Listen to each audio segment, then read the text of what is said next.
নমস্কাৰ, আমি আছো ভোগবাৰী এটা বিশেষ লোকবাদ্য আমি সংগ্ৰহালয়ত আছো, যিটো 100 এবিধ লোকবাদ্যৰ সংগ্ৰহালয় হয়। আৰু আমি সংগ্ৰহালয়টোৰ সংগ্ৰাহক আমাৰ অজিত গগৈদেৱৰ লগত আমি কথা বিচাৰিছো যে সংগ্ৰহালয়টোৰ জন্মৰ বিষয়ে জানিব বিচাৰিছো বা ইয়াত বাদ্যযন্ত্ৰসমূহ কেনেকুৱা ধৰণৰ আছে আৰু এই বিষয়ে আপোনাক জনাব বিচাৰিছো। প্ৰথমে আমি নমস্কাৰ জনাইছো আপোনাক। আমি 100 এবিধ যে লোকবাদ্য সংগ্ৰহালয়টো আছে এই বিষয়ে অকমান আপোনালোকে জানিব বিচাৰিছো। প্ৰথমে জানিব বিচাৰিছো এইটো জন্ম কেনেকৈ হ'ল বা কিমান চনত হ'ল? মই আজি আপোনাক ধন্যবাদ জ্ঞাপন কৰিছোঁ। হয়, কাৰণ এই প্ৰচাৰ বিভাগৰ ক্ষেত্ৰত যেন আমাৰ লোকবাদ্যবিলাক সুপ্ৰচাৰ হয় আৰু লগতে উঠি অহা নৱপ্ৰজন্মই ইয়াক চিনি পায়, অহাৰ কাৰণে মই ধন্যবাদ প্ৰথমে জনাইছোঁ। আচলতে মই 2010 চনৰ পৰাই মই ইয়াক আৰম্ভ কৰিছোঁ। মই আচলতে অসম ঢুলীয়া শিল্পী সন্মিলনৰ সম্পাদক হিচাপে আজি কেইবাবছৰ দিন ধৰি ব্যস্ত হৈ আছোঁ। আৰু তাৰ লগতে মই 2010 চনৰ আগত মই চাকৰি জীৱনৰ লগতে সংগতি ৰাখি মই কিছুমান বাদ্য মই আচলতে সংগ্ৰহ কৰিছোঁ। আৰু সংগ্ৰহ কৰাৰ লগতে মই আচলতে বজাব জানো যে কেনেকুৱা ধৰণৰ বাদ্য সেইবিলাক মই বিভিন্ন জানিবৰ কাৰণে অসমৰ বিভিন্ন প্ৰান্তত মই গৈ এই বাদ্যবোৰ মই গোটাবলৈ আৰম্ভ কৰিলোঁ।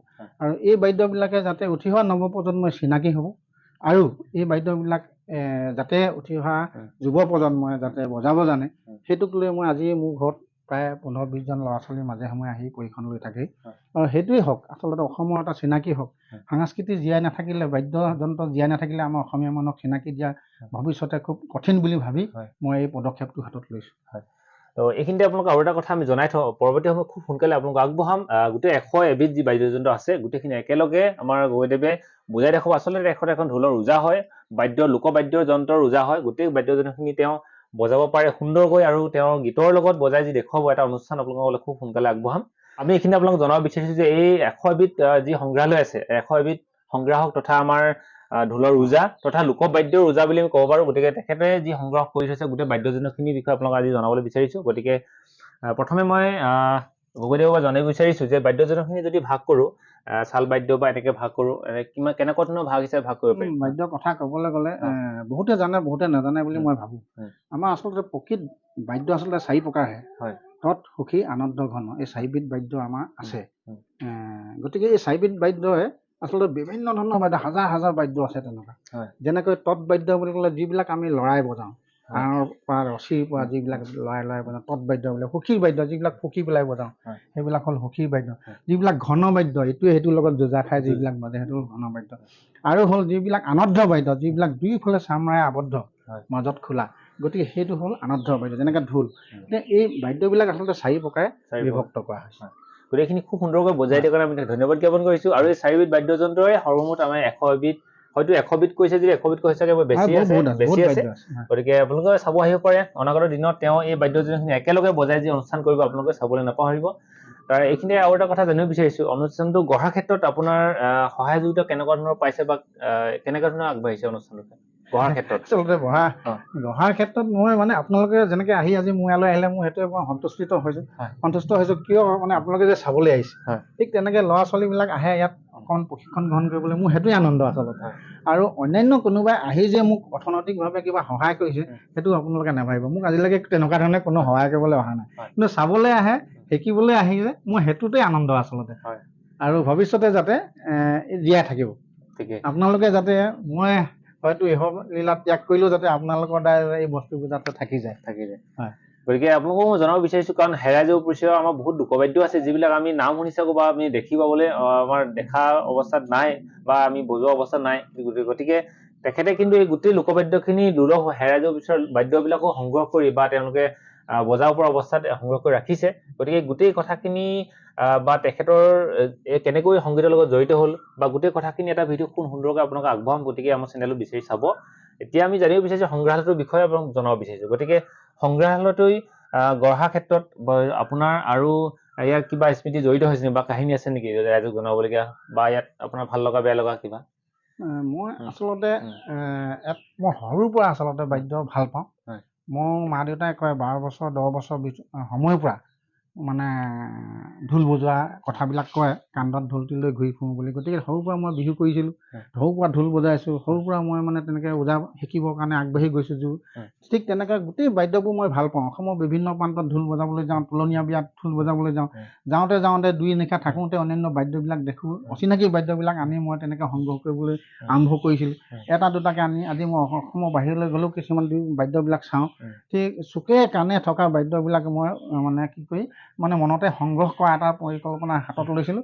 আৰু মই সেইকাৰণে 2010 চনৰ পৰা লাহে লাহে গোটাই এতিয়া 103টা বাদ্য মোৰ হৈছেগৈ। মই হয়তো পৰাপক্ষত যদি মই আৰু অলপমান সুবিধা পাওঁ, আৰু কেইটা বাদ্য সংগ্ৰহ কৰা এটা মোৰ মানে মনত আশা আছে।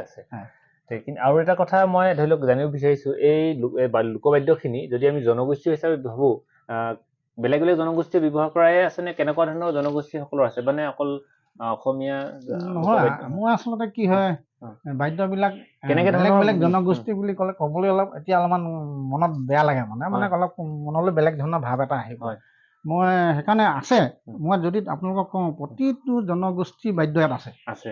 কিন্তু এতিয়া এনেকুৱা হৈছে সকলোৱে মানে এইটো জনগোষ্ঠীৰ মানুহে সেইটো জনগোষ্ঠীৰ বাদ্য বজাবলৈ লৈছে। গতিকে তেখেতলোকে জন্ম দিছিলে বা এখেতলোকে দিছিলে, এনেকুৱা ধৰণৰ কথা। মই আচলতে কি হ'ল, সেই কথাটোলৈ আহিবলৈ মন নাযায়। অসমৰ বাদ্য আমাৰ অসমীয়া মানুহক, বিভিন্ন জাতি জনজাতি লগ লাগি এটা জাতি হৈছে যেতিয়া, মই মানে আমাৰ অসমীয়া জাতিৰ বাদ্য বুলিয়ে মই ক'ব বিচাৰোঁ।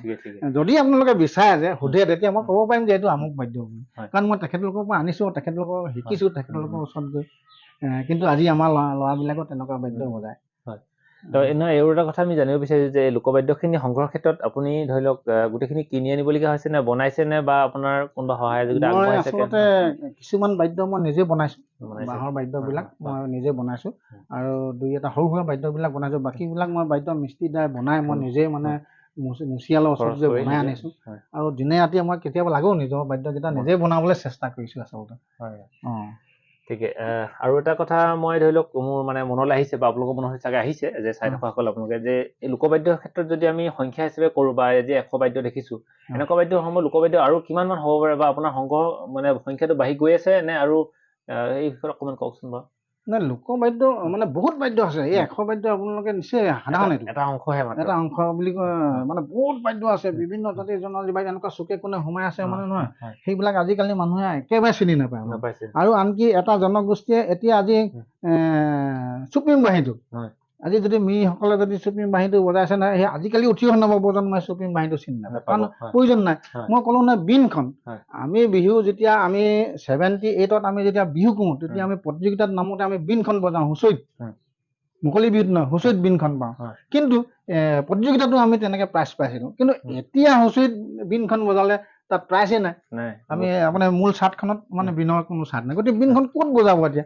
আমাৰ গধূলি হ'লে বীণখন লৈ ওলাই যায়, মানে মনত আনন্দ, আজি কোনোবাই আমুকে বজাই গৈছে দেই বীণখন, বৰ ধুনীয়া, মানে বিয়া নামৰ সৰু এটা বজাই গ'ল, বা অন্যান্য কথা। কিন্তু ঠিক তেনেকৈ বিহুটো বজায়, বা অন্যান্য কোনোবা বিয়া এখনতো বজাবলৈ সি যাব।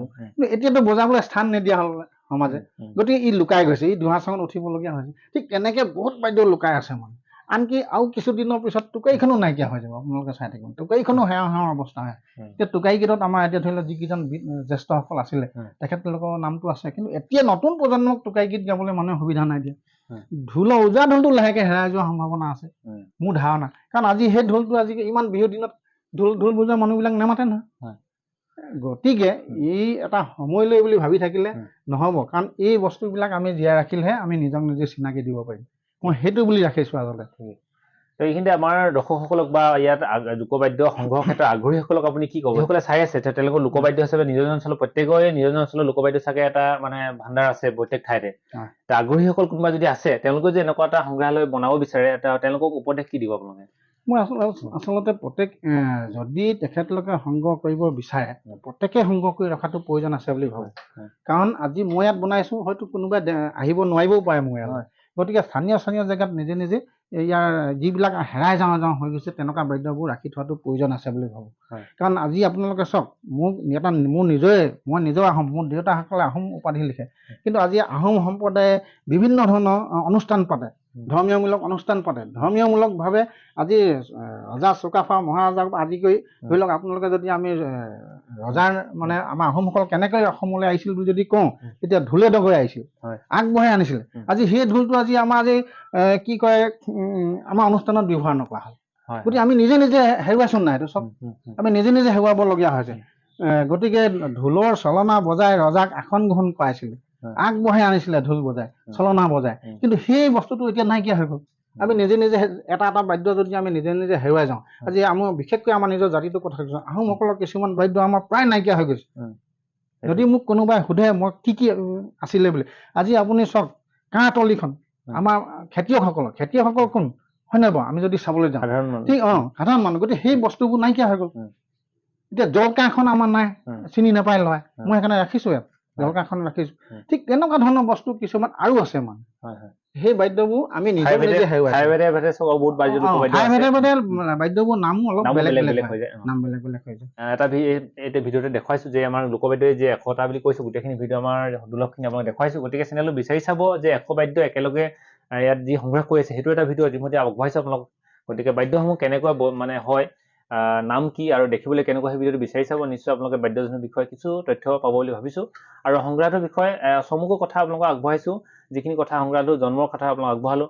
যদি আপোনালোকে বিচাৰে এই সংগ্ৰাহটোৰ বিষয়ে আৰু কিবা বিশেষ জানিবলগীয়া থাকিলে আমাক কমেণ্ট কৰি জনাব, আমাক যোগাযোগ কৰিব। আমাৰ এখেতৰ পৰা গুগলদেৱৰ পৰা আমি আৰু এই সবিশেষ ইয়াত তথ্য আপোনালোক যদি দিব পাৰোঁ চেষ্টা কৰিম। গতিকে আৰু লগতে আমাৰ অন্য এটা ভিডিঅ' লগত আগবঢ়াম এখেতৰ আমাৰ গুগলদেৱ এই ক্ষেত্ৰত কেনেকৈ জড়িত হ'ল, বা তেখেতৰ ব্যক্তিগত কিছুমান কথা বা তেওঁৰ শিল্পী যি ত্যাগ বা সেইখিনি কথা আপোনালোক জনাব চেষ্টা কৰিম। গতিকে চাই থাকিব আমাৰ বিশেষ এই ভিডিঅ'টো।